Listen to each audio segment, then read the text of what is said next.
Vous avez sûrement entendu parler de la faillite de la banque SVB? Plus connue sous le nom de la Silicon Valley Bank, nous allons tenter dans ce reportage de vous en expliquer les détails. Cette banque était connue pour son soutien aux startups et à l'industrie technologique en plein essor. Mais récemment, la banque a fait faillite, ce qui a soulevé des inquiétudes quant à l'impact sur les entreprises qui y avaient déposé des fonds. Tout d'abord, examinons les raisons de la faillite de la SVB. Selon nos sources, la banque a été confrontée à des difficultés financières en raison de sa stratégie de dépôt risqué envers les startups.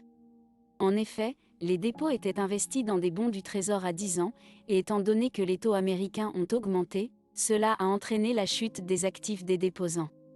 La banque a observé des retraits massifs de ses clients et des virements vers d'autres banques de l'argent des investisseurs, un phénomène appelé bank run.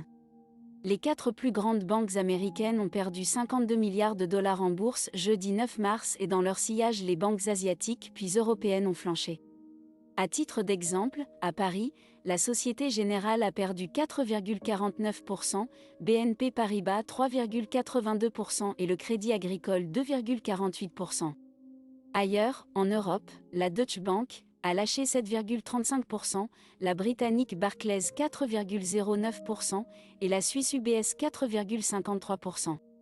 Selon nos informations, des dizaines de milliards de dollars ont été bloqués, ce qui a entraîné des inquiétudes quant à la survie de ces entreprises. Cette faillite a entraîné aussi dans son sillage Signature Bank, mais aussi Silvergate Bank, plus petite, mais connue pour ses liens privilégiés avec le milieu des crypto-monnaies.